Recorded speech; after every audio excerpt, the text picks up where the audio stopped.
So we know we're going to launch into a revision and we're going to look at our story again. Here's some of the things, the major pitfalls that I want you to start to consider. So, repetitive words. Subconsciously, there are words that you will gain a great deal of affection for, and you will keep putting them in your story. Words like obviously or incredibly, or it's often some descriptive word, and you keep using it over and over again. It's just something that sort of latches in your subconscious. So go back through and make sure that you take them out. If you've used the same word more than once in a sentence or more than twice in the same paragraph, you have used it too much. All those cliches that you hear in your life, they also find their way into your writing. So nothing is as fluffy as a cloud or sharp as a tack or smart as a whip. Sports is, of course, huge with them. Every coach in the world's using it's crunch time, you can't teach that, the clock's the enemy, whatever. Get rid of them. Write originally. Write in ways that you have not read before. Put words together in a way that sounds like you, not like everybody else. We also want to make sure that we are showing, not just telling. So, it's not gut check time. I need you to show me exactly what's going on that makes it significant. And that means when you're showing me, you're going to eliminate adverbs and adjectives, certainly the overuse of them, because if you're describing it, I don't need you to be modifying the nouns and the verbs like that. Remember that too many big words are going to make your reader have to work too hard. I once had a writer who used the word Lilliputian after the Lilliputians in Gulliver's Travels, which of course meant small, but there's a lot of other ways to show us exactly how small something is without using a word like that.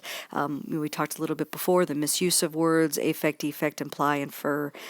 Now we really need to start looking at your spelling errors. Make sure everything is spelled correctly. Most importantly, people's names, proper nouns, places, but even that, your punctuation in its or, any conjunction, contractions, all of these things, we have to make sure that they are correct.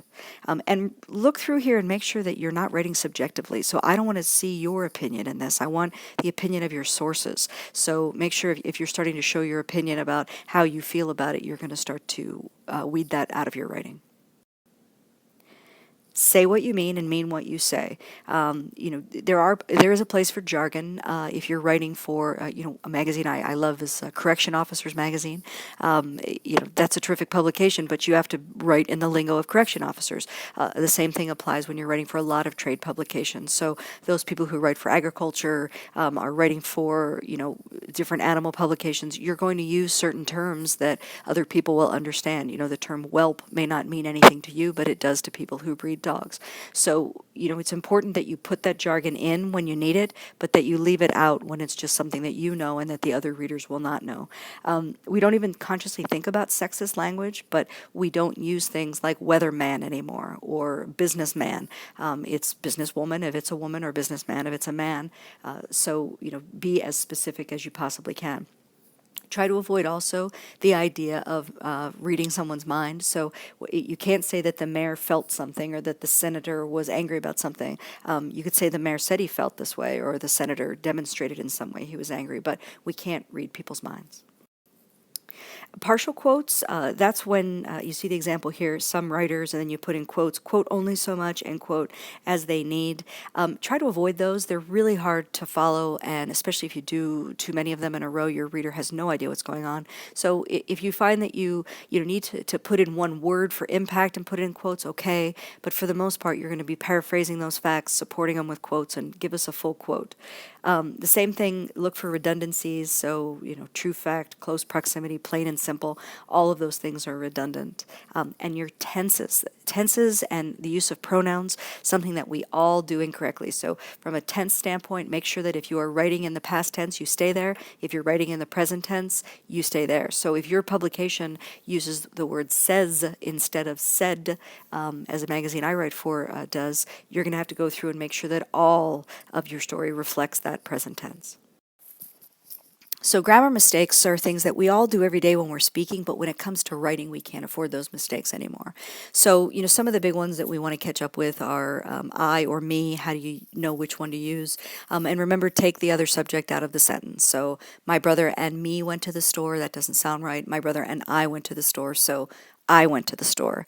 The same idea with pronouns, there or its. This especially becomes tricky when when you have a group and you're not sure whether that's a collective entity to become singular.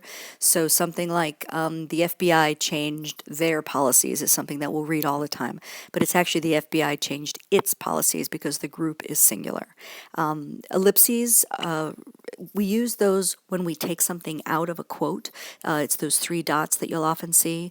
A lot of people will use them to indicate a pause, but that's not actually accurate. So if you want to put a pause in your writing, it indicates someone's thinking or they hesitate before they respond or in the middle of a response, use what's called an M dash, which in Word is two hyphens, and then when you either hit return or do the next space bar, then it will turn into a long dash, and that's an M dash. Avoid exclamation points as best you can. They're really unnecessary in most writing.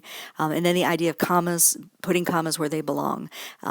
The example that I've given here, I'm sure you've seen 1,000 times, let's eat, Grandpa, versus let's eat, Grandpa. So it's important that we put commas to indicate pauses, but you put too many, then your reader's stopping and starting all over the place. But we have to also put commas so that we indicate when we're dealing with a singular entity. Her husband, Brian, if I put her husband Brian with no comma between husband and Brian, that indicates that he's actually one of many husbands that she has. So her husband, comma, Brian, comma, indicates singular. So, these are just a few of the topics that come up a lot. I really encourage you to check out the videos on iTunes U that talk about some other grammar mistakes that we make in a pretty fun and entertaining way, recognizing we all make these mistakes, but once we make them for writing that other people are going to read, they're going to become a lot more noticeable.